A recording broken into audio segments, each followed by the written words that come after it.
Hello दोस्तों, परम study point में दोस्तों आप सभी का स्वागत है।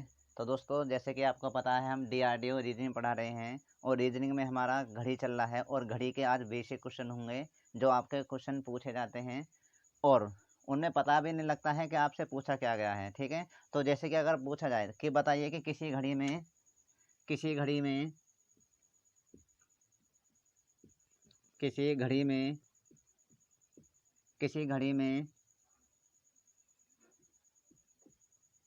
2 और 3 बजे के बीच बजे के बीच 2 और 3 बजे के बीच 2 और 3 बजे के बीच समकोण समकोण कब कब बनेगा।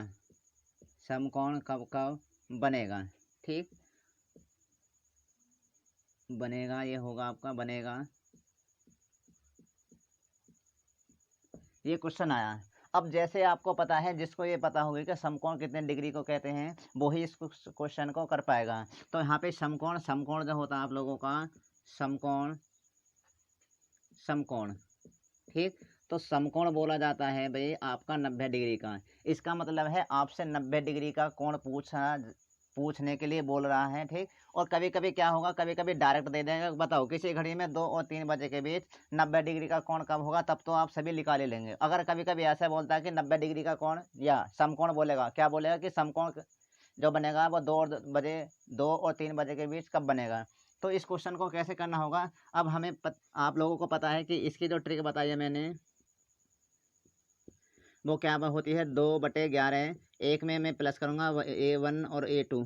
ठीक, तो उसके बाद दूसरे में क्या करने वाला हूँ, मैं माइनस कर रहा हूँ 2/11 A1 माइनस के A2।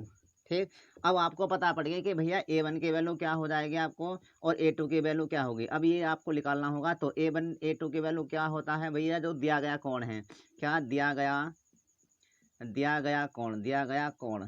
ठीक, अब आपका दिया गया कोण क्या है भाई, दिया गया कोण है समकोण, और समकोण किसे बोला जाता है, 90 डिग्री का। तो यानी आपकी A2 की वैल्यू जो हो जाएगी वो आपके 90 डिग्री हो जाएगी। क्लियर। अब आपकी बात आई A1 की।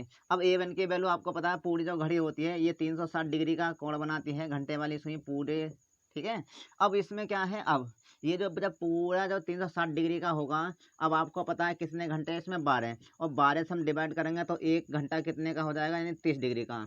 आपको पता है कि 1 घंटे में हमारा 30 डिग्री का कोण बनेगा। और 2, हमेशा जो घंटे वाली सुई है हमेशा छोटे समय पर लगानी है।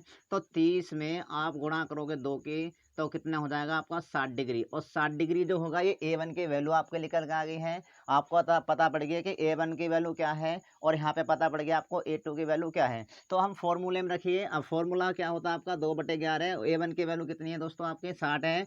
और उसके बाद में A2 की वैल्यू कितनी है आपकी, 90 डिग्री है, 90 डिग्री होगी।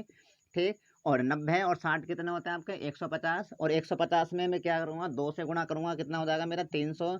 और 300 बटे कितना हो जाएगा मेरा 11। ठीक, अब 300/11 हो जाएगा, तो मैं डिवाइड करूँगा, तो यहाँ से डिवाइड करने के बाद कितना आ जाएगा मेरा, कि 11 दूनी 22 होते हैं आपके, कितने बचे यहाँ से 8, और 8 इधर हो गए। तो 80 और 80 में भाग करूँगा मैं 11 से, 11 सत्ते होते हैं 77, और बटे 3 बटे कितना हो जाएगा आपका 11। तो ये जो टाइमिंग होगी हमेशा 2 बज के होगी, क्योंकि 2 और 3 के बीच बोला है। तो ये टाइमिंग जो होगी 2 बज के कितना 27 ही, वो हो गया आपके 3/11। तो आपका राइट आंसर ये हो जाएगा। ठीक, और उसके बाद देखिए, अब क्या पता ये भी निकल जा सकता है। ठीक, कैसे निकालेंगे इसको, कि 2/11 और उसके बाद में A1 की वैल्यू कितनी होगी आपकी 60, और माइनस कितने करेंगे आप 90। अब ठीक, और उसके बाद में 2 बटे कितना हो जाएगा आपका 11, और कितना हो जाएगा भाई, यहाँ से घटाएंगे तो माइनस के 30 बचेंगे, और 30 में गुणा करेंगे 2 की, कितना हो जाएगा 60, और 60 हो जाएंगे माइनस के, और बटे कितना 11।